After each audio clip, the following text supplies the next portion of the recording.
Many participants are here. Rahul, shall we begin? Yes, sir, we can begin. Okay. Hello, everyone. Nice welcome to all of you. It's a very interesting topic of discussion is future of education. And as you would all know, edtech and education has gained quite a bit of news coverage in recent times, and rightfully so, because I think edtech for the first time has moved into a must-have category in terms of education institutions going for it. We have a very interesting panel, comprising of three major sections. So section one, which is where Charushilla is operating, which is into getting students selected into higher ed institutions. And then we have Manish Gupta, who heads Jim's university, and he is the one who trains students on relevant courses. And then Sumesh Nair, who's founder of Board Infinity, who looks at gap filling after whatever is left, which university has not covered, and career counseling placements to students. So very interesting, panel which covers the entire spectrum.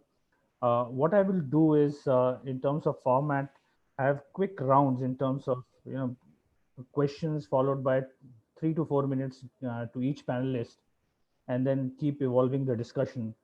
I would request all of you to start posting your questions in the chat window. So I will also keep a tab of chat window and see wherever there are relevant questions. I will push it to the panelists.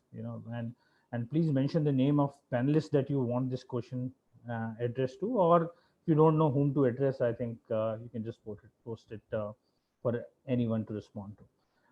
What I will do is begin with the first round now and ask each of the panelists to introduce themselves.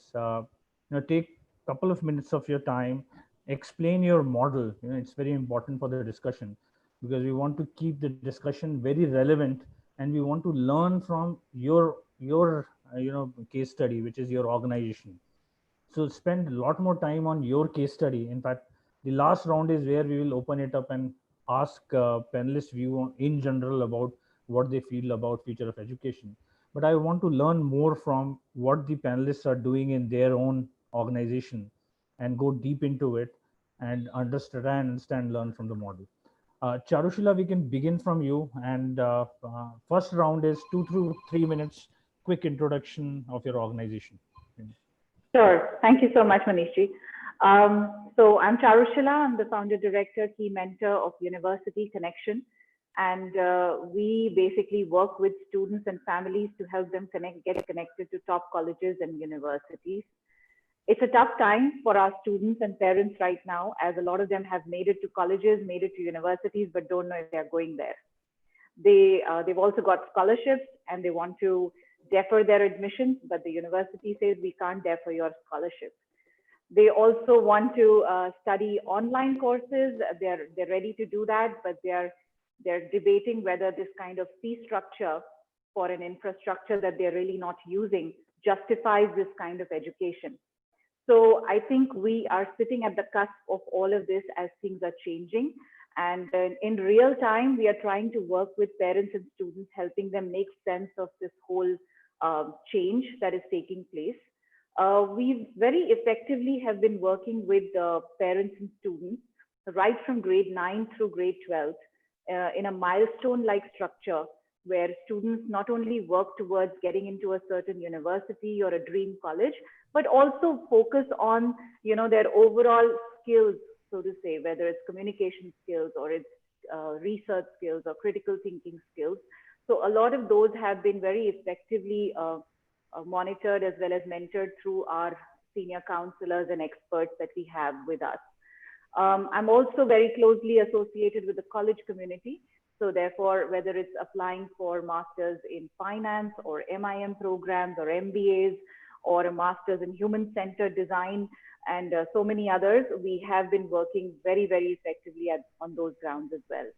So University Connection is like your one-stop place to actually figure out how to take your journey or career pathway forward, as well as it's also there to help you not only visualize your goal, but create milestones, or let's say ladders, a ladder of sorts to help you get there.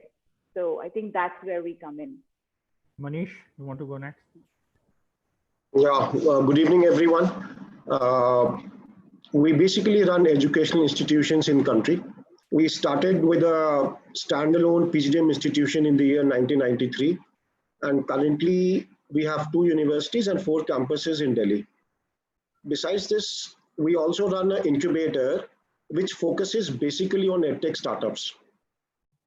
So we were I would say the most affected and most challenging time for us, both at the education institutions and at the accelerator, because some of the companies which were working at the accelerator had to start working from home. And in the institution, we had to have classes all online, followed by examinations also, where the children had to be trained to give online examinations. But fortunately, we were able to give it. Then the summer training, placements, all of them were a big challenge because the companies had to really change the way they were interacting with the students. They had to give them some projects. They had to give them assignments for their final placements. But fortunately, the students cooperated. The companies gave them right direction and training, and we were able to sail through. Now the next challenge which is coming is that when do we start the next batch? And how do we really take it up, whether it's going to be a blend of online and offline, or whether we should prepare all online lectures. At GIMS, we have created a complete LMS system to support the online education, and the teachers have already started preparing for it. The students have already been informed that if the situation does not improve, the first, what we call the odd semester, would happen online. This is what we have already started working on. As far as the companies are concerned, we have tried to support them as much as possible. In fact, some of the companies who are selling online programs, it was a boon for them. Some of the companies which were doing offline activities to support it, they've struggled.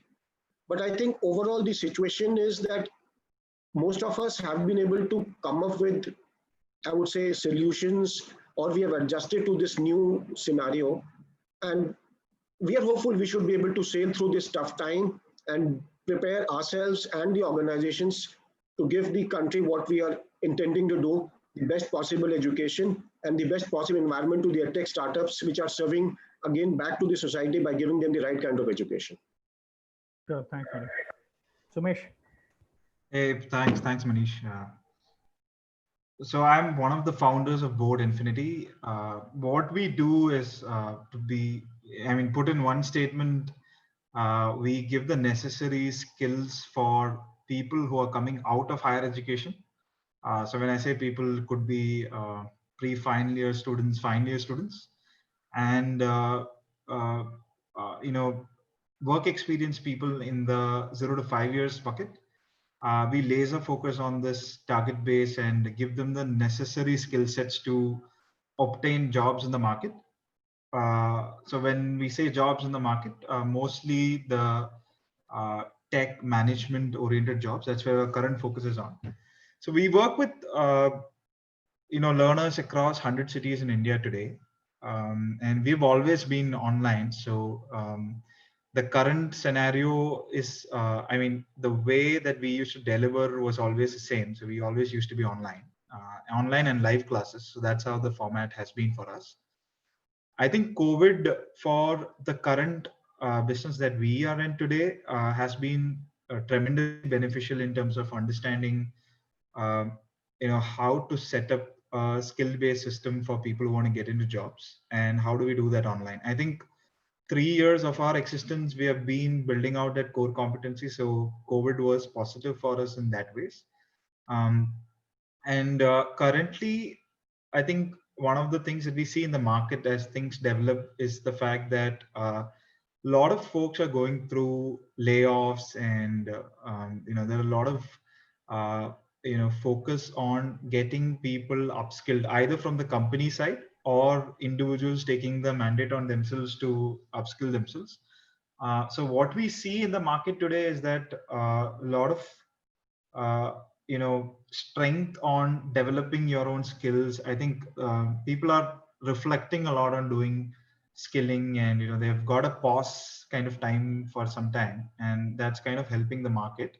But at the same time, if you really look at how the scenario is, it's not like they might be able to afford a very high course, in the form of a 4 lakhs or 5 lakhs in terms of price point to get to an outcome of a job or getting skill.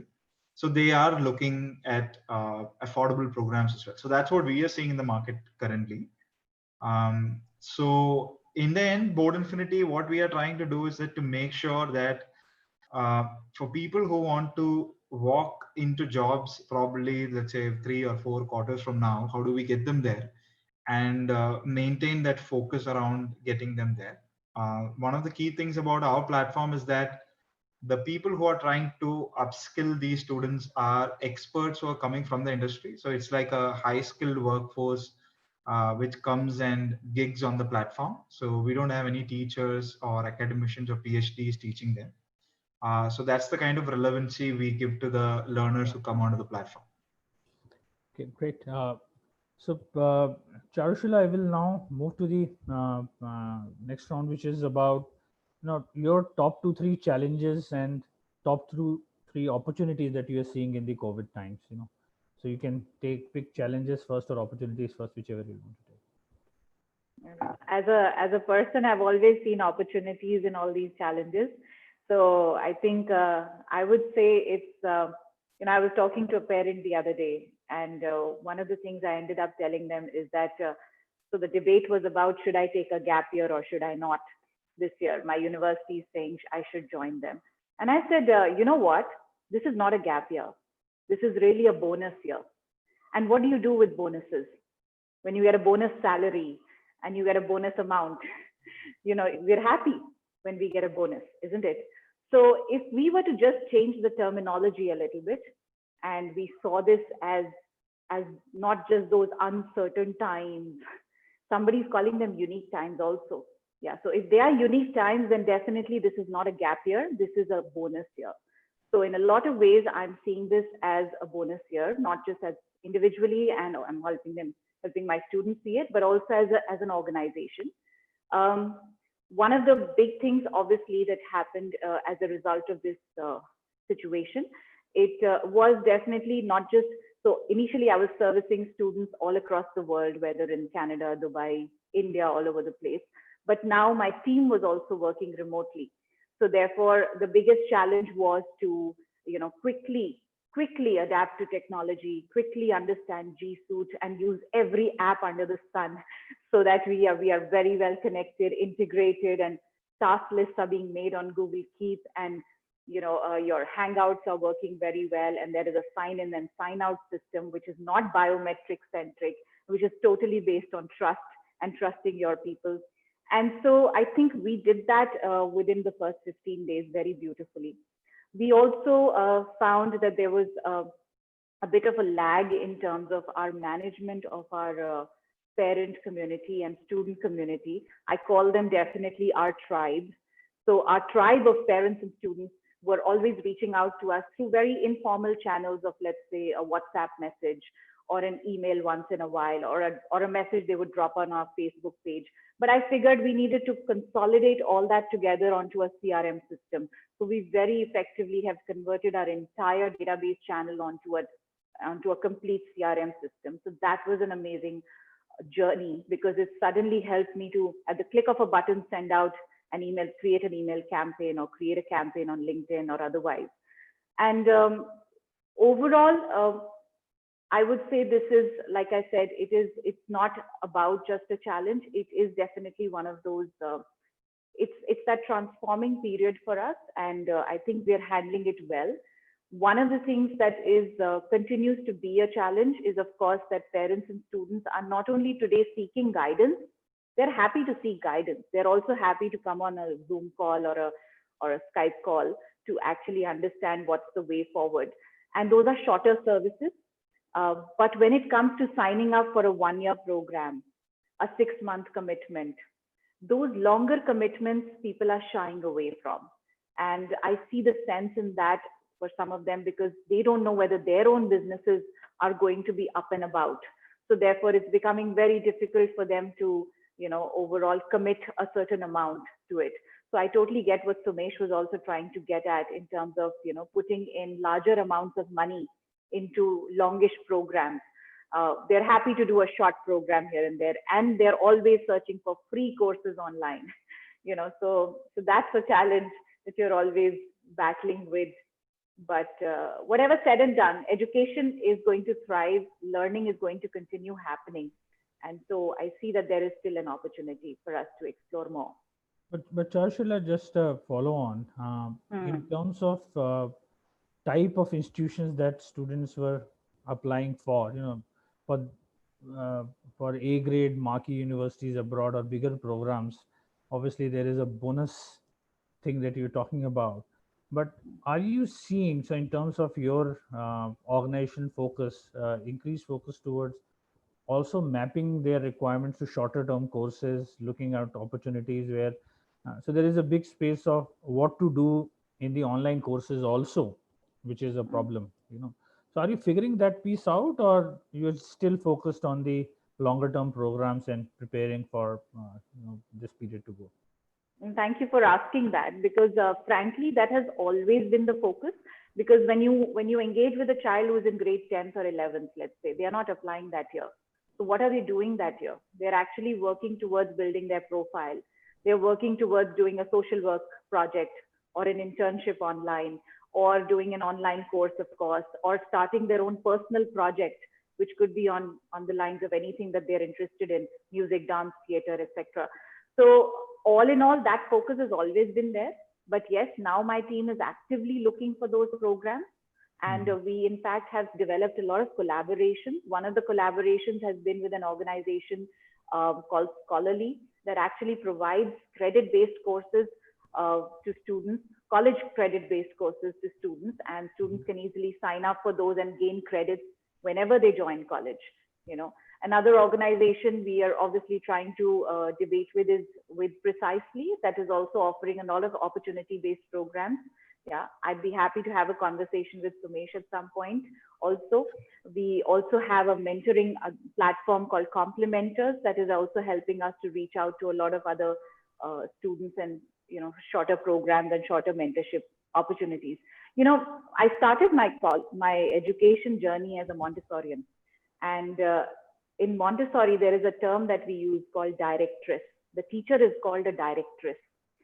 I see that going forward, we are going to become less of teachers and more of directresses, or people who are just showing the direction, showing the way. You're not supposed to teach. That's why the word mentorship has become a big word today, because you're just supposed to nudge and show them the way. And mostly these kids are very savvy, and with a little bit of nudge, they are able to take things forward.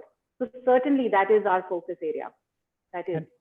And tell me about, in terms of challenges, there is a student parent side, and there is, your team side challenges in terms of adopting the technology, or, following the new processes. Where are you seeing more challenges? Adoption on the student side, or adoption on your internal team side? Well, frankly, students are more savvy than we'd like them to be. In fact, I'm learning so much from them. So they'll tell me, ma'am, this platform is not that great. Let's connect on this one. Or, have you tried a video call on Instagram? I mean, why do you need Zoom at all? So, or on WhatsApp, you can connect 9 different people. So, students, as far as adoption of technology is concerned, students are adopting it. What is becoming a bit of a challenge is, of course, I'm sure it is a challenge for each one of us sitting here if you're a parent also, the time that one is spending staring at a screen is not healthy. Overall it's not healthy. I need cucumbers on my eyes in the evening. I do. So it's just I don't like it, so why do I need to constantly? So what I try to do is I remove my gaze from the screen. And I was sharing with Manish the other day, I have my own techniques of dealing with this whole situation. Sure. But as far as adoption is concerned, yes, it's all there. In fact, it's an over bombardment of technology, but it's just a matter of, again, we have to balance things out. I mean, I'm ending up telling my students that haath se notes banane abhi chodo mat. copy, pencil, pakdo, just make those notes on, I show them my little diary and say, here is my little notebook. I'm still trying to maintain it, even though I have a checklist online, so it just helps. It just helps. Yeah. So Manish, coming over to you, obviously you're wearing two hats. One is a college owner hat, and the other one is the incubator, UIncept incubator accelerator, founder cap. So can you first answer wearing this college cap and explain to the audience about your challenges and opportunities that you are seeing in these times? Manish, I'll talk from two stakeholders' perspective. First, from the student perspective, and then from the staff. And when I say staff, I mean all of us, the management, the faculty, and all of us. So, as far as students are concerned, I think the best part what has happened is that they have now learned to be, I would say, flexible and more adaptable to the environment, which I think this COVID has taught all of us. And I'm happy that the students have responded very well. They were very attentive whenever we had the online classes or the online exams. They were very cooperative. You would not believe the entire summer training this time was done by live projects. By live projects, I mean which were all online. So they did not have to go to the offices, and they did it very nicely. We had created a system where the mentors, we have faculty mentors to support them. So the faculty mentors were talking to them using any video conferencing facilities, whatever anybody was comfortable with. And the complete LMS was supporting them, where the feedback of the mentors were there. The students could ask their questions, and we never felt that they were not coming to the campus to meet their individual faculty members. So I feel the students were fast enough to adapt. They have responded very well, and they are mentally prepared that when they come back there, it might be a blend of both online and offline. And we are trying our best to make them as comfortable as possible. In fact, you would be surprised that this has brought the faculty and the students more nearer, because what has happened is they've started communicating more. Initially was 5:36, nobody was interacting with each other. But now we had those webinars even at 9:30, 10 in the evening. And the faculty talked to the students were very happy. And when I saw the minutes, I was very relaxed. Okay, that's fine. Everything is going in order. Coming back to my organization, I've never had experience of like this in the last 1 decade. You'll be surprised. I've talked to each individual so many times, and now I feel when I introspect that why didn't I do it more often, and I should have actually done it. So we have now looked into each individual requirement. We had more time to ourselves, so faculties are working on their own individual skill sets.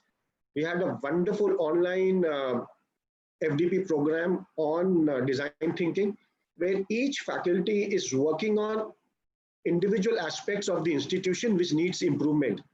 And you'll surprised that the sense of ownership, which has come in most of them in the last few days, was actually very different than what I had seen when I was interacting with them one-to-one personally.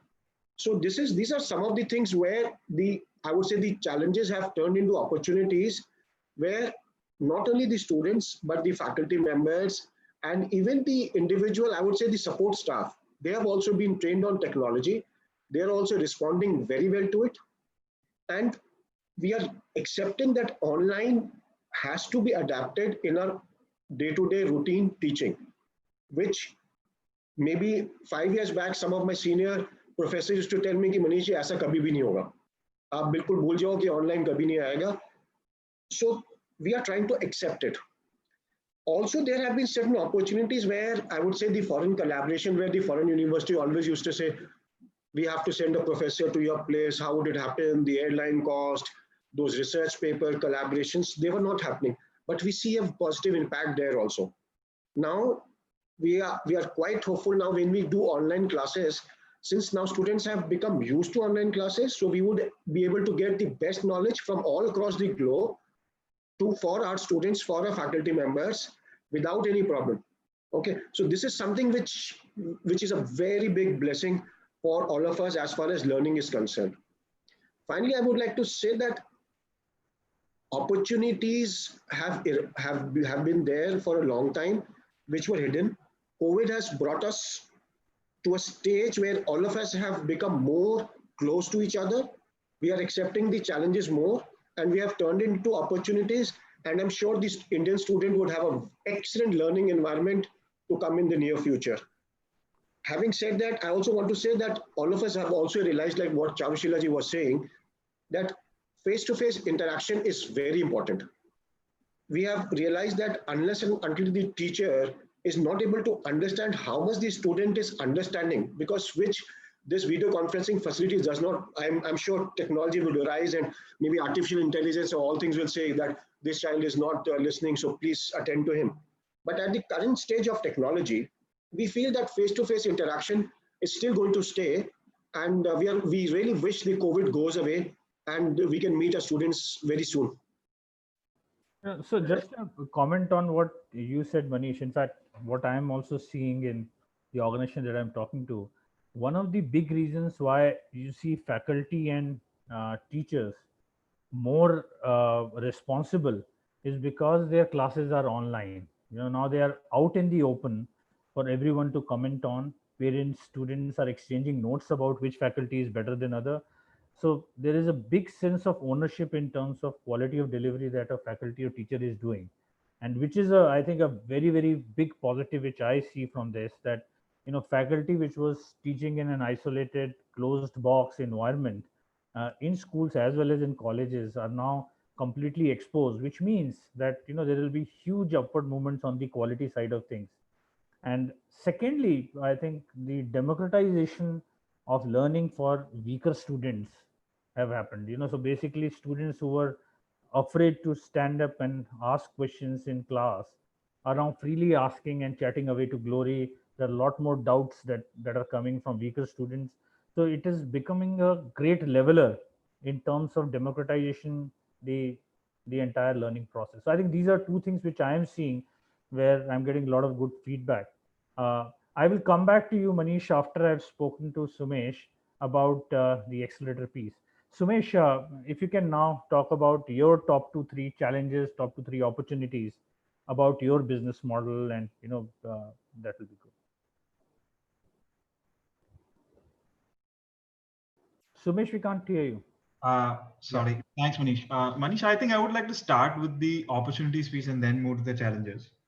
I think where I see a really, really bright future for higher education and business that we are in is the fact that India today is at a sub 30% in terms of gross enrollment, and we are looking at what a 50% target in the next 10 years, right? So it's basically a doubling of our higher education. So the higher education macro is really strong.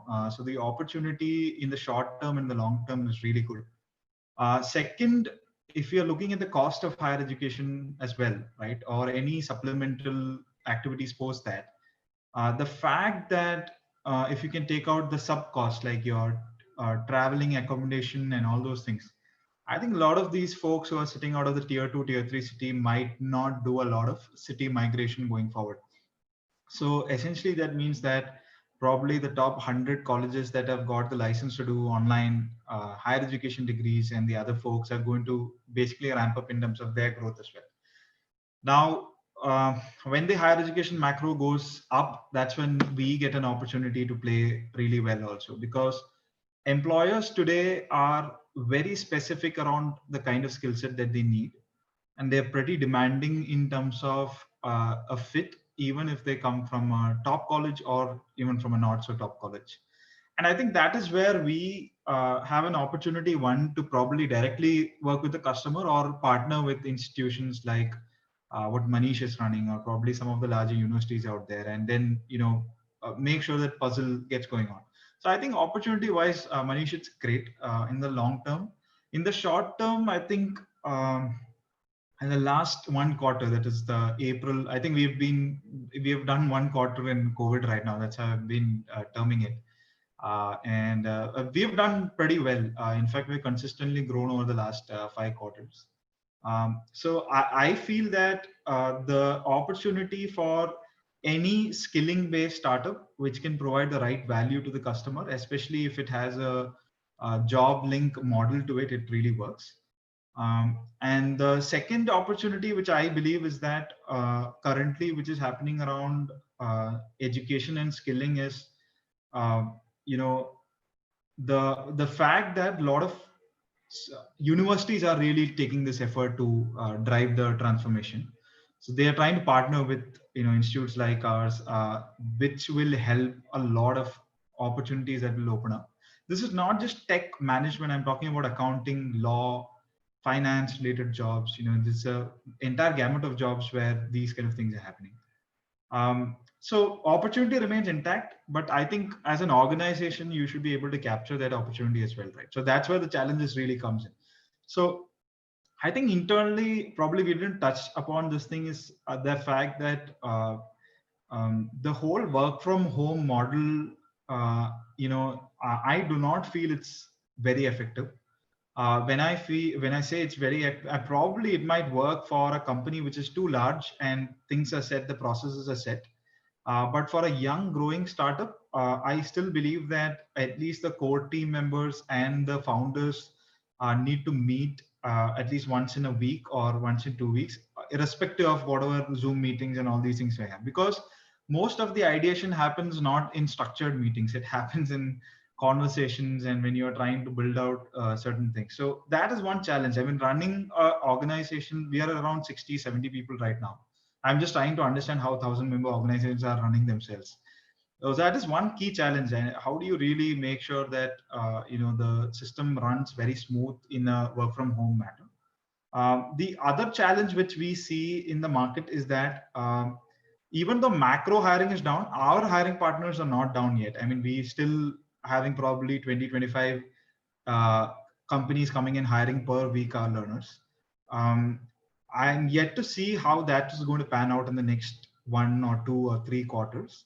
But most of the jobs of the future, like digital marketing or tech related jobs, I think the volumes of jobs in the market is not coming down. So that way, I think the challenge is not too high. The other challenge, I think, Charushilla also tried to touch upon that. There's a general tendency of a consumer today to delay decision making because of the environment that they're going through, right?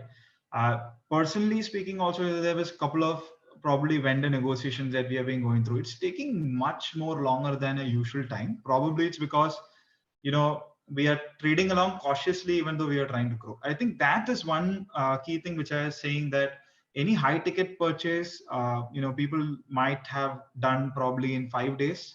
Now probably it takes 15 days, 20 days. So that's one challenge as well, Manish. Yeah, in fact, one of the things which I came across, and many startup founders have said that, is not only working from home is a challenge for them because their models are still evolving, working styles and approaches are still merging.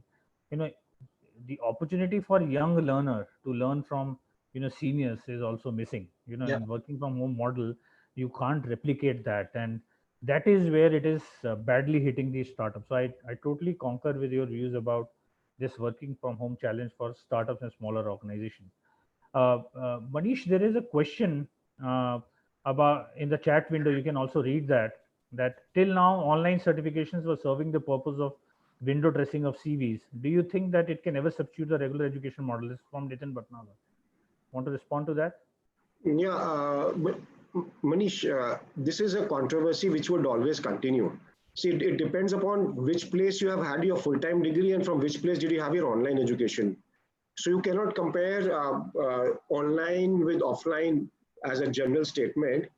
I would say if you do an offline education from Harvard and if you do online education from Harvard, same place, then obviously the offline education would definitely be better because it gives you a lot of networking opportunities. I would say the span of attention is much higher, and then you retain it for a much, much longer time. See, I did a course from IIM Ahmedabad in the year 1998. Okay, I still remember each and each case study from Benetton to FedEx, which case studies which I studied there, 1998. And the course which I did from MIT Sloan in the month of March 2019, I really have to think about that. Which case study did I read, and what were the final conclusions? So if I compare with online and offline from the same university, then obviously offline is better. Sumesh, you want to yeah, Sumesh would like. I think I do concur to Manish for that matter. I think what I believe is that every institution has certain core competencies that they have developed over a period of years. Just because you get a branded, module from probably one of the Ivy Leagues or probably the top 10 institutes in India, that doesn't really mean that that might be the best offering that they have to give, especially if it is a new course. Exactly. Yeah, that's my take on it. I mean, there are a lot of people who are trying to drive the online wave, but in the end, it boils down to what's the content, who's delivering, and what is the learning outcomes or the objectives with it. And it takes time, Manish. It's not a overnight thing that you have a brand, you put a what do you call, a stamp on top of it, and you think that that's going to work. It doesn't work like that. That's what I've seen. Yeah.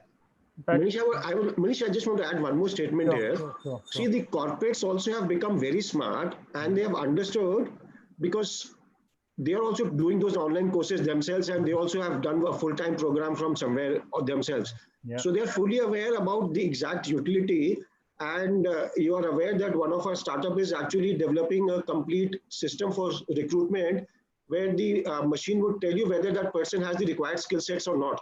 Yeah. So when we are reaching that stage, I don't think any kind of a certification is going to help.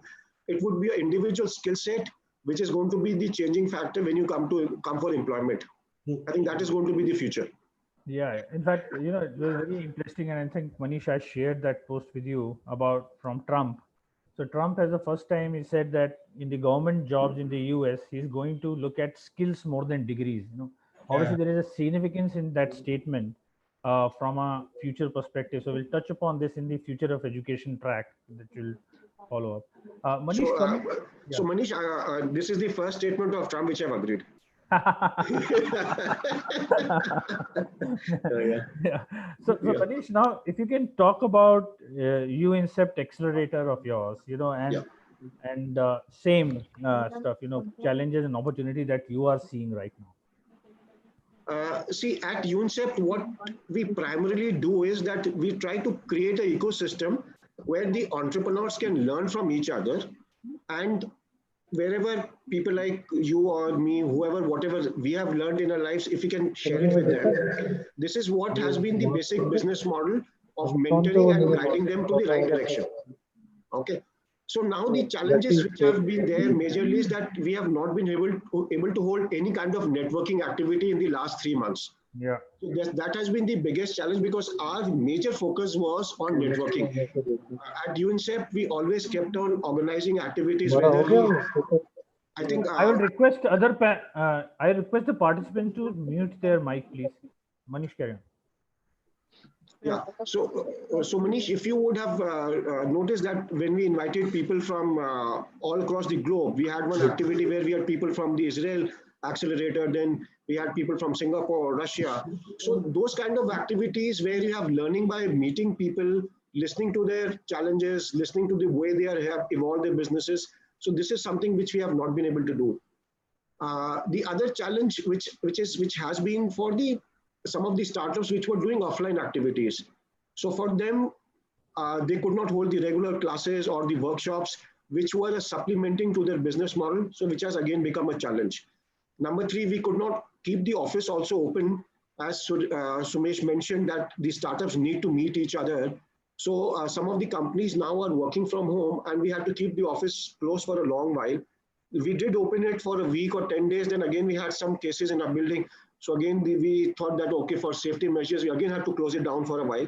So these are some of the things which have become, I would say, a very big challenge. As far as opportunities are concerned, again, since people had more time, so I was able to meet some of the entrepreneurs myself, though virtually again, for a greater amount of time, which was not happening. So I was able to look into their business models, connect them with the right people.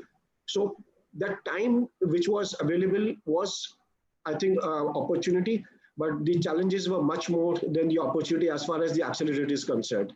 And now we are hoping that the Gurgaon opens quickly and we are able to meet each one of us very soon. In fact, there, what I think is there will be a significant bias now, and maybe the selection process will be very easy for accelerator because, if you are not online, you are not selected. That's the kind of thing that I will see. And in fact, we are seeing, that the business model that are online first are now getting funded more than offline model, which is not a good thing to happen. But I think maybe accelerators have to, at least for the coming year, look at those organizations that are online first. So that might make the process much simpler for them to understand. Okay. I think now, a lot of, that's if I okay. may add, a lot of younger students are coming forward with, they want to start their companies as of now, 18-year-olds, 17-year-olds. And I think somewhere, if at all, UIncept can also create some opportunity for these really younger ones, you will see a lot of new dynamism coming on board. And I think it's needed because a lot of these children are today asking the question, do I really need a degree? Yeah. No. And it was not those one-off cases who were dropouts initially and they became billionaires, but today everybody is really asking, can I too become that next Steve Jobs? We do. So everyone is foreseeing that. I'm not sure when that tipping point will come, but obviously I think movement more towards skills than degrees will ultimately happen, but I don't know when, because I think still degrees are very important for people, and I think that they will be relevant. In fact, both models would be relevant. Charushilla, the next question is slightly more, it's a simpler question about what technologies or edtech tools you are currently using. This is just for the sake of people who are in the similar, who are running similar organization. If there is any advice for them, and purely from a tools and technology perspective. Yeah, sure. So I don't think as an organization we can't survive without G Suite. So we are very effectively on G Suite. So every other app on G Suite, right from Google Meet to Google Keep to Hangouts to even Google Classroom, is something that we are experimenting and working with. As I mentioned to you earlier, we are using a CRM to drive our campaigns. And so Zoho is working very effectively for us. We are using Zoho One. And so under that also there is not only the CRM, but there are various other analytical tools that are also helping us to map the visits to our website, as well as direct our attention to those people who are truly spending a lot of time on the website. And beyond that, of course, all the Google Analytics tools that come with AdWords do become helpful. We are, of course, yes, we do have a Zoom account as of now, and Zoom is an effective way through which we are especially doing our sessions with schools and universities, and also these longish webinars which are on preparing for college in these uncertain times. And so those are very effective. We've in fact, for the last 6 months, I was working to close work with a school in Surat actually. And it's so funnily that happened during this period. And so we actually did a full session with 3 schools in Surat because of this format of working with them. So Zoom is working very effectively for us.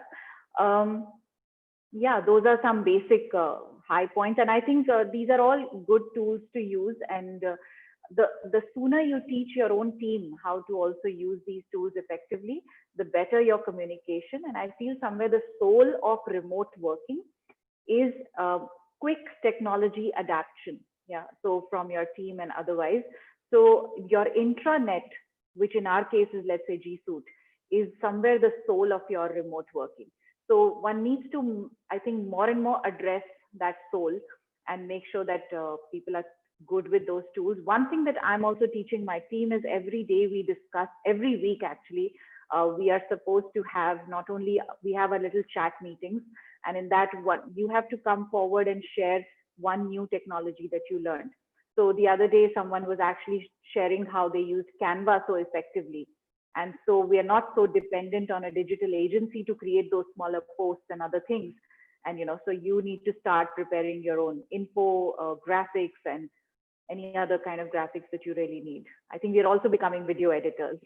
So yeah. And in terms of process to train your staff to technology, any Any interesting thing that you have deployed in terms of training the staff to teach Well, technology? Yeah. there are so many YouTube videos available. So I recently started experimenting with Loom, and I found that so good because I wanted to communicate a new idea to my team and also to my digital agency that this is the way I want my new website to look. And we were just not being able to find a time to meet online because they were busy and the team had other time commitments and I had my counseling appointments.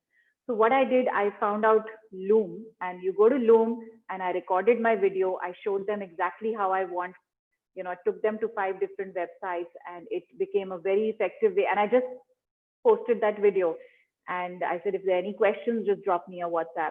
And the work just got done. And it's, so the idea has to be, I think you have to lead from the front. Yeah. So I've, I learn a lot from my daughter also, by the way. So it helps to have a teenager at home.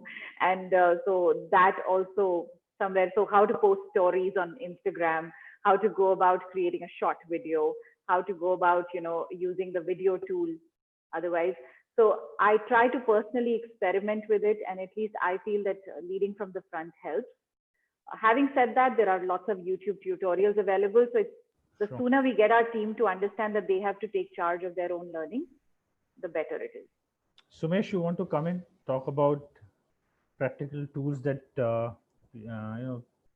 audience can look at, organizations can look at? Sure. I think for us, tools fall into 2 categories. One is for delivering the outcome to the customer. And the second is around what the teams internally use. I think I'll try to touch upon the first part first and then go to the second. The first part around how we look at the entire customer lifecycle, I think, they come as leads into the CRM. Again, we use Soho as one of the tools to track our entire customer journey. And then there is assisted sales involved, and that is when they move to the whole onboarding process, right? In boardinfinity.com, there is a industry grade LMS that we have created inside, developed by our team. And that covers the end-to-end functioning of the whole learning experience, right from scheduling to the class notes availability to lectures recorded and kept there, or even if there's a live class link out there. And live classes usually we run through Twilio or Zoom, majorly Zoom, because Zoom is very much scalable that way. As we scale, we plan to build in our own integration of a video API, but right now it's working out with Zoom. So we run around 35 batches concurrently, and Zoom helps us scale faster that way. And in the current scheme of things, I think this plus a lot of chat functionality within the LMS is something that we are exploring. So currently we have a Slack integration. So every batch basically has a Slack channel and the entire experience is tapped out there. In fact, the LMS also has a WhatsApp integration to the program manager who actually manages that entire program. But for all reference points, I think the student just needs to come to the LMS. There is a dashboard and the entire learning experience is delivered there. Post that, once they move to the whole hiring part or the corporate recruitment side, again, they hit the Zoho CRM in terms of this thing. I mean, they can apply for jobs again within the LMS, but we take up the responses from there and it goes to the employer, and that's how the cycle works.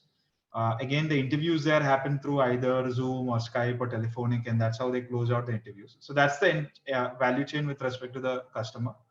And majorly it's our LMS and probably 2 or 3 chat tools, and Zoom for live classes, or probably Twilio integration for live classes. These are the 3 things.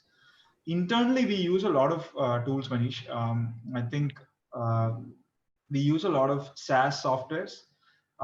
Like Charushilla said, like Canva, we might use Bytable for making marketing video content. We might look at access to a lot of databases like MongoDB. We pay AWS quite a lot because we're looking at the server costs and things like that. We also have SaaS tools like Lucia. Again, that's a B2B lead generation tool which we use to track contacts through LinkedIn and all those things.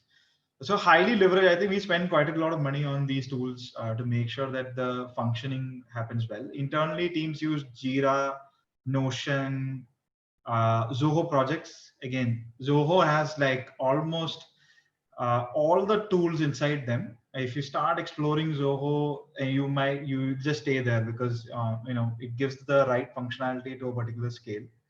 I think we have around 30 or 40 licenses in Zoho currently for our team members.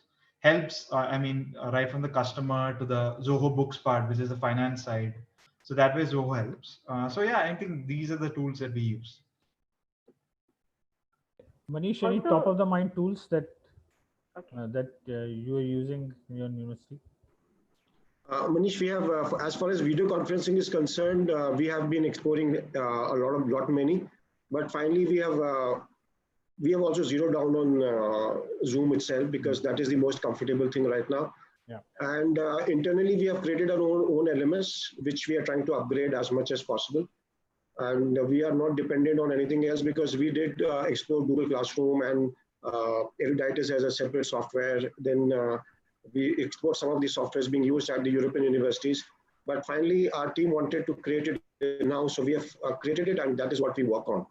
And there are certain questions which are there. I thought I'll take it up with your permission that as far as technology adaptability for e-learning in Tier 3 and Tier 4 cities is concerned, I would say that it has now, since because the internet penetration is good, so people have started using it in a big manner there. But it would still has to be supplemented by face-to-face teaching because there the hand-holding would be much more required than in the Tier 1 or Tier 2 cities. So any business model which is running for Tier 3, Tier 4 cities for e-learning is concerned, definitely there is a huge opportunity. I will give you a case study where one of our company which is now making websites for schools for Tier 3 and Tier 4. So the marketing team now works out of different cities in the country. You would not have even heard of a place which is called Govardhan in UP, which is in Mathura, which is near Mathura. So one of our team member is working from there. Other team member is working in Ambala. One person is working in Hanumangarh, which is in Rajasthan. And seamless discussion and seamless meetings we have, and he's able to manage everything through the softwares what we have created to record also. So the penetration of internet in Tier 3 and Tier 4 is there. So if we can Which work. is this company, Manish? Which is this company, name of the company? This is Study App, which is creating websites for smaller schools. So if we can do it for our business, then I'm sure it would be definitely very, very easy for the e-learning things also. But again, I would repeat that it has to be supplemented by offline learning, especially in the Tier 3, Tier 4 cities, which I think should not be neglected. And Sumesh, you want to take this question, Sumesh or Charushilla? How to turn online education into a fruitful experience for students when even in a classroom teaching where continuous interaction is taking place, students are found to be getting distracted with WhatsApp and Facebook. So should I take it, Sumesh? You want to? Please, Charushilla. Okay. Before I answer that question, in fact, this one, I can't ignore this one technology that we're using. It's a SaaS platform called Cialfo. It's a Singapore-based company, in fact, and we're using that very effectively for a three-way communication between the parent, student, and the counselor.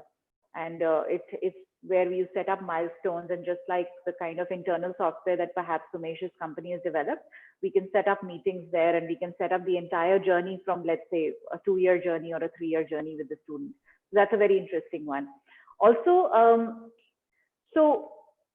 internationally, some of the best universities, if you go to the Oxford or Cambridge website and you actually go search there, what is the student strength in one classroom, you'll always find that there are it's a very small student strength, 10 students, 12 students, 15 students. And sometimes there are 20, 25 also. And the Oxford system is really a tutorial system. What is the tutorial system? In the tutorial system, essentially, the teacher is not essentially someone who who goes ahead and discusses a chapter. They don't go ahead and say that, okay, open chapter number 5. Today we are going to talk about, the freedom movement of India. Yeah. So they are going to expect that the student has already done that bit of study, has already explored the chapter, has perhaps made their notes very effectively, and is now come prepared for a discussion in the classroom. Okay. Unfortunately, with the kind of rote learning that 20,000, close to 19,000 something CBSE affiliated schools, plus another 2,000 plus ISC schools, and then 52 boards, state boards that have been recognized in our country and have a very large number of students, school population there. They have encouraged a lot of rote, which means a lot of learning either happens with the tuition teacher one-on-one, or it happens with the teacher in the classroom.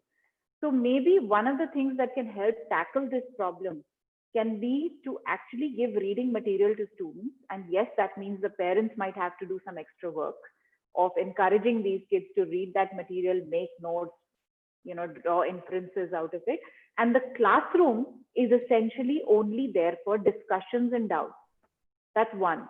The second effective way that I've seen working, at least it's working for us, for our online workshops that we've been doing with students. And these are workshops on the lines of, studying in a particular country to studying a certain subject. So let's say if you're discussing studying economics and we have to do that over a 1-hour workshop, the whole, a lot of schools I've seen is they disable the chat box. Frankly, there's no point. I know students will be students, so they will, put in other stuff. But the chat box is their one place to actually raise their hand, ask questions, and be interactive. So if the teacher can find a way to manage the chat box alongside her own teaching, it can become a two-way interactive process, and it's worked very well for us. And I feel that that way students will start taking things a little more seriously, because like you said, the democratization of education has already taken place. So therefore, more and more kids are happy to ask. Sumesh? Yeah, I think I have a very different approach to that. I don't think tools will solve for distraction of students. I think the main problem is that what I've seen, at least in our students, is that let's say if you have a screen open today, and if you have the ability to toggle that and go to another one, and if you are generally somebody who can't hold your attention for a period of time, you're going to go do that. So I've seen a set of students who are really good at multitasking. I've seen a set of students who are really not good at it, right? I mean, so people who are not good at multitasking, if they get distracted, the learning experience doesn't come to them. Sometimes what happens is that, let's look at a normal class, right? Out of 60 minutes that a lecturer actually spends delivering, the crux might be in probably 10 to 15 minutes, and most of it could be repetition, right? The smart students capture that well, and they go do about their other things. So I think what will really help is if the solution. So for example, I'm just speaking from an experience of a proctoring tool which I used recently, which is it's a proctor device. The webcam right now is on, and so similarly it's on, right? So if you toggle through to another one, it penalizes you for doing that after a period of time. So internally, if you have a mechanism to rate a student basis of that, it's fine. But I don't think it's a hard and fast rule, because let's say the same recording is available to the student to study, and the student is able to get the test and the assignment scores well, even though they might be distracted. I think that should make do with it, right? I mean, it's better to give students some level of flexibility there. I'm talking it with respect to people who are probably in college and after college. I'm not talking about K-12, which is a different ambit altogether. Talking about people there, I think the onus of not being distracted is actually on the individual. And I think even if you put a lot of focus and monitoring on that, I don't really think it's going to work out beyond a point. Yeah, no, so actually just on that, Sumesh, in fact, one of the feedback, and your point about distraction. So there are tools, for example, which if you toggle, these faculty will know that they have toggled, so they are not on the same window. Now, it all depends on how interactive and engaging the lecture is. Yeah. And I may or may not agree with your 15-minute crux point, because if it's a case study, it requires the whole 60 minutes to be attentive, especially in higher ed. So you have to be attentive for the whole class, and it is entirely up to the lecturer and the faculty how he engages with the audience. And this is where, in fact, what I've seen in a couple of universities that I'm advising, that the entire outlay of live class in terms of when to do breakout sessions, when to introduce interaction in terms of chat, in terms of polling question, when to stop, when to start, allow time for peer interaction, you know that entire thing has to be looked at it more scientifically, in terms of you should analyze your video recording, should get a body to analyze video recordings, learn from each other, and then over a period of time you see the engagement question, interactivity goes away. You can't force students not to toggle, if they are, it is a pointer towards poor lecturing and poor teaching rather than anything else.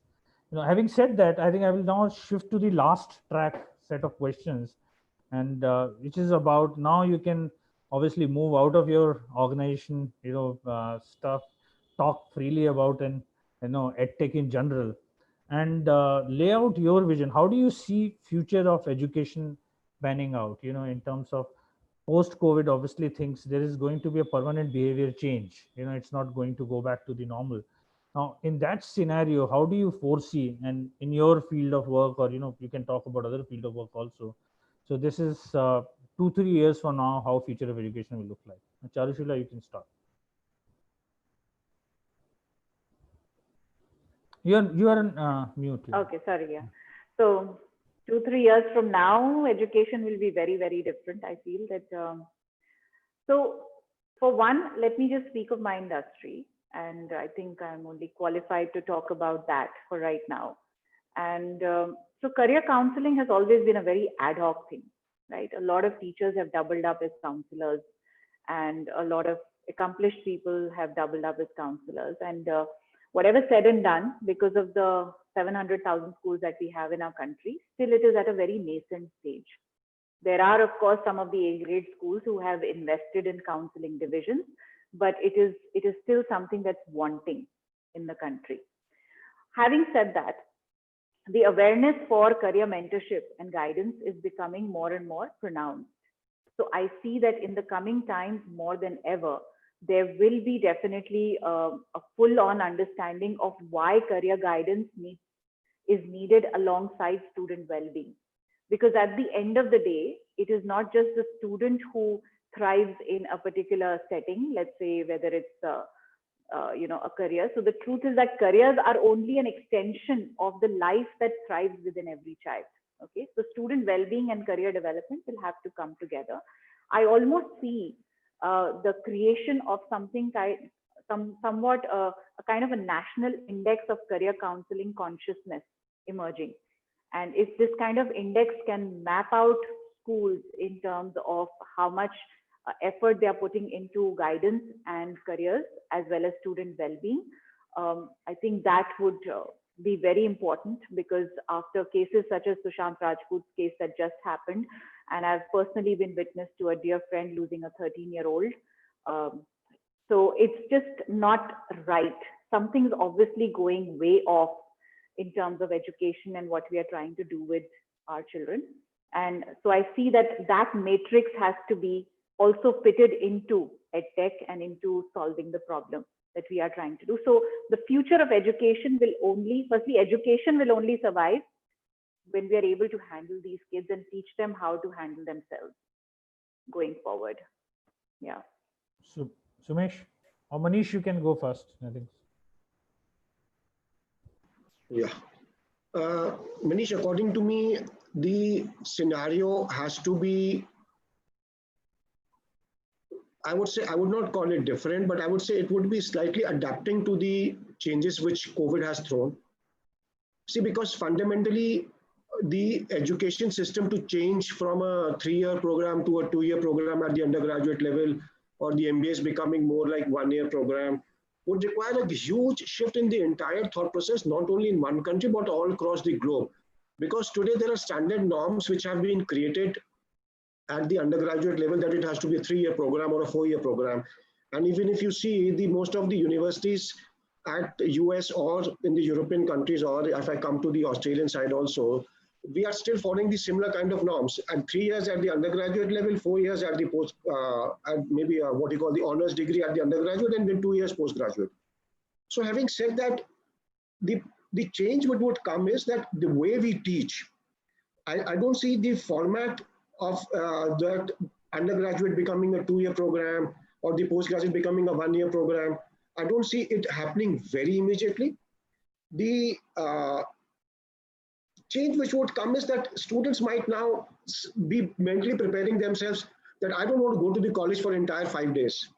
Okay, this is something which we would have to now cope up with, that how to bring them back to the college for 5 days, because they have now got the taste of that. Okay, I can learn this online now. So ma'am, aap ek class shaam ko le lijiyega na, main kya karunga? I have to travel 2 hours. So these are some of the challenges which would come.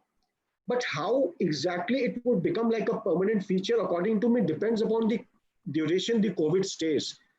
Okay, see, because if the vaccine, say, let's assume it comes tomorrow, and by January we are able to start the normal classes, I personally feel that everything would become very normal. And when I'm saying it would not be exactly like post-COVID era, but I think the college feeling, when the student wants to go to the college, not just to attend lectures, but he wants to make friends, he wants to interact, he wants to attend the fest in the evening, he wants to participate in the co-curricular activities. So those things have to continue. We are social human beings. We want to meet people, we want to interact. So that college life has to stay and will stay. And I'm quite hopeful about it. Having said that, it does not mean that the faculty members or as management of education institutions, we would have to bring in technology and we would have to change the pedagogy. And that is the only thing what we are preparing ourselves for.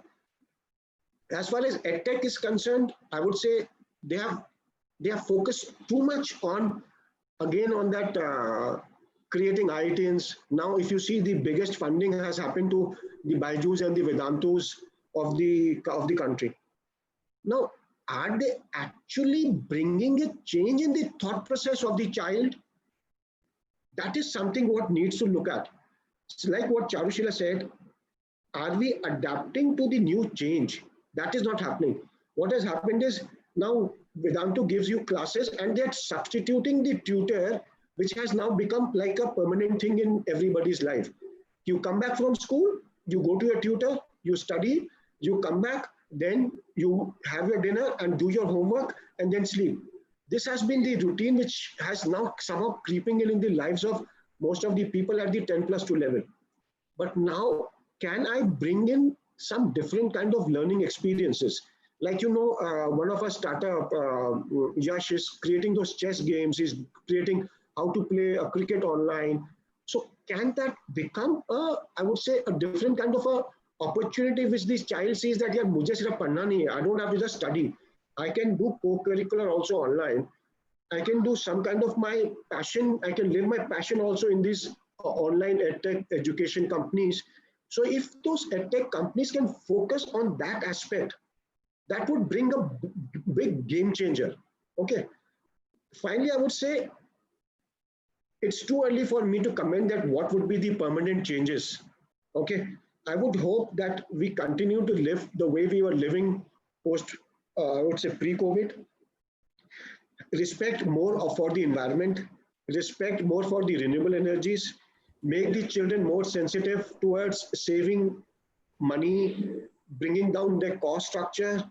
I would say less frugal, I would say live frugally, spend less, and work basics, go back to your basics, respect elders. I see a lot of families spending time together, Manish, which was not happening. Okay.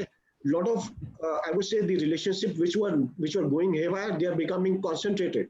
So I would wish those kind of things become more permanent and the education sector supports it and reinforces it, that these are the real learnings and what that IIT is not the end of the world. We have to come up with cases. We have to come up with, I really want to have now a tech specialist who become successful who are not from IITs now. Next batch, when you select, I will request you, don't take up IITs only, so that people just don't want to go to IIT and just spend their entire 4 years of their formative years just to prepare for an entrance exam. So this is where I want the change to come. And that thought process should be not only with amongst ourselves, but even at the policymakers. They need to relook at everything that what we have been doing for so many years. Can we relook at it? Okay. So this is my, I know they are slightly haywire, but this is what is going on in my head right now. No, I think a linked stuff is what Charushilla also mentioned, that with this, we are also seeing that non-academic or 21st century skills and areas such as, depression, etc., they are also coming into the forefront for the first time in terms of, you need to have education there also. I think that is one big thing which I'm seeing changing, and more respect for softer skills is coming. So till now, it has been a hard skill oriented marketplace. I think softer skills will also get a lot of focus. Secondly, on your point, about if we can not go back to where we were, rather than if we move forward and say that a good solution is a blend where online and offline coexist. You move things online and free up time for students. For example, a person who wants to be a sports person can view classes online while focusing on his play in the offline mode. Person who wants to pursue art as a career can spend time on. So basically, if you can create opportunities for students to also engage and pursue things that are beyond academic, it will be an interesting model to see. Over to you, Sumesh. What is your vision? What do you think coming 2-3 years will take? Yeah, I think, Manish, so we have some 50,000 odd universities, colleges in the country. I'm speaking very specific to India, and probably 100 to probably 250 colleges, which we can classify as good in the universities, or whichever way it is.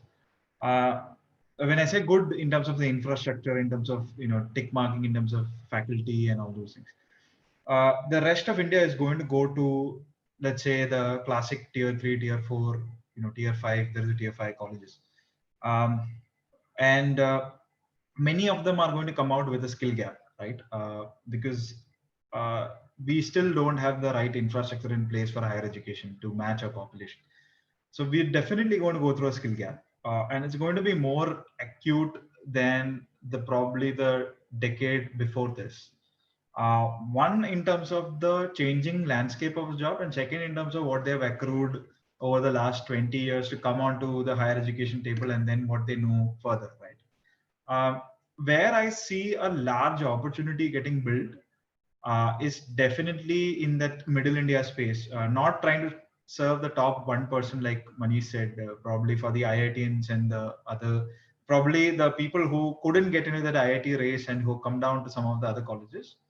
They're definitely looking at options to get into good jobs. And when I say good jobs, the mobility here is between 3 to 10 lakhs, not more than that, right? I'm not talking about 15 lakhs or 20 lakhs in Amazons of the world. Very few get into the Amazons of the world. So essentially, what I see is there are, with specific to our segment, there are probably 1 or 2 large consumer brand play that is going to shape up, probably in various segments within that. And also, I'm going to see a lot of partnership with universities and such companies as well. These two trends I clearly see, and combined with the fact that the higher education numbers are going up and up, I believe that we're going to see probably the next, popular, whatever cons you want to call it, Sunicorn, Unicorn, is going to come in these sectors as well. I mean, we are seeing that in the K-12 space. We've seen that in the test prep space coming in through. This is the place I think it's going to happen in India. And I think it's going to be an India story rather than probably taking the product global, because there is a lot of depth that can be created in this sector once you're out of higher education. Sure. So now I think we're moving on to the Q&A session. There are a couple of questions already posted there. Manish, there are questions on role of accelerator in startups journey. You want to quickly touch upon that in terms of what do you think is the role of a good accelerator in the overall startup journey? I think a lot of literature is available there on the net and everywhere, but I can only add that you need a good driver to take you in the right direction. And what happens is that the time what you waste to reach your journey can be reduced if you have the right person to mentor you. So the role of the accelerator is to help you achieve your goal in a faster manner and in a better manner than you would have done it alone. Primarily, what do we do in all this is we help you work on your technology, we help you go to the market, we help you set up your own team, the things which have the best practices which are available all across, which we find that, okay, that these are some of the sectors which are similar to you and have already used these kind of, I would say, success stories. We share it with you and we introduce you to the right people whom we think your product would be good enough to be sold. Having said that, your competency is still the key.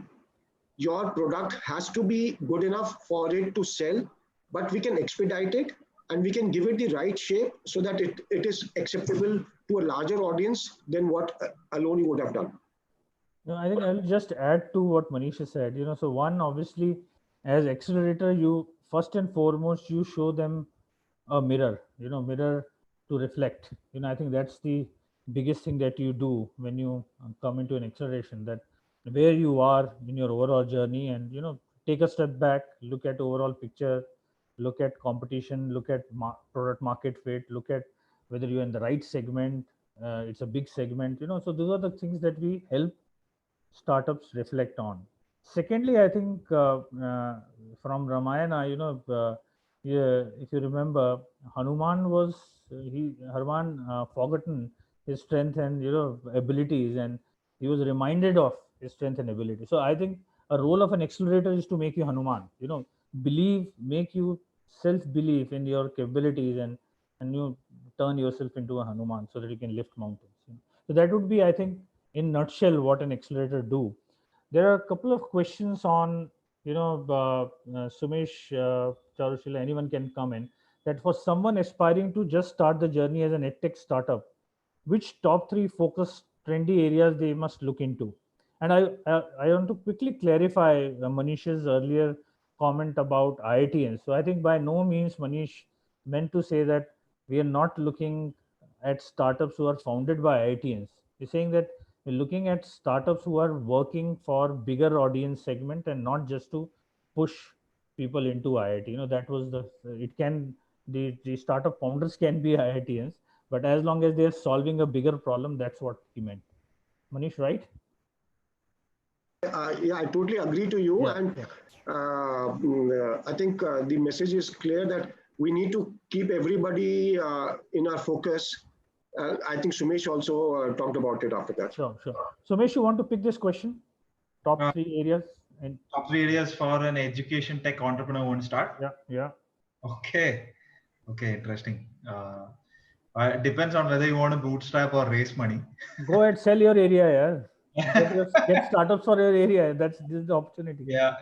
I think a lot of work around at least when I was starting off, I did a lot of research around the K-12, which is your kindergarten. There's a lot of formalizing happening in that space. I think it's an interesting area to look at, especially 2 to 5 years old. K-12, I feel it is heavily crowded unless someone can come. I think the recent most best company that I saw was Doubtnut, but it was trying to solve a problem of doubts using, let's say, using a tech-enabled solution. I really like that company. I think there is a lot of work that could be done in the test prep space and after that as well. I think there is a huge gap in which we are looking at skill-based education, and you could work with colleges, you could work with independently as well, depending on how your solution works. So definitely one domain would be that. I think trends, if you look at it, if you look at a technology-based trend, spending a lot of time in VR and AR related tech, if someone can build out things in that space, and marry it with, let's say, across use cases in education, would be a great space to be in. I think there's a lot of scope in virtualizing a lot of education features that we can have, and there is a lot of pull that is coming in through for that sector. I'm seeing that. But otherwise, I think, Manish, these, apart from the sector and the particular technology, I believe that in education, if we can provide good value, you can build a brand in, each of these spaces, because the market is too deep for this thing. So it depends on how you want to look at it. I mean, if you're building a business in the let's say a 5 to 50 crores kind of range, I think any sector you take and you try to build a niche around it, you should be able to get there. But if you're trying to look at a game where you're going to probably $200 million, $300 million in revenue, then you need to choose your sector and product really wise, because you need that kind of depth to get there. And I think, yeah, so that's the way I look at it. So what I think a couple of sectors which I think, one, obviously the sector of K2 standard 2. There dearth of products there, in terms of that segment is not mapped till now, and it's only after COVID that this segment realized that there is no online good product for Indian market. And so there is an opportunity uh, during COVID times, but I think after COVID there might be a blend model that you need to look at. And then in the higher ed, if this trend continues, or COVID trend continues, there is obviously a role of a lot of simulations based companies, because people have not ventured into that segment because it was not needed. There were a lot of offline models available. So that is another area which is not being catered into.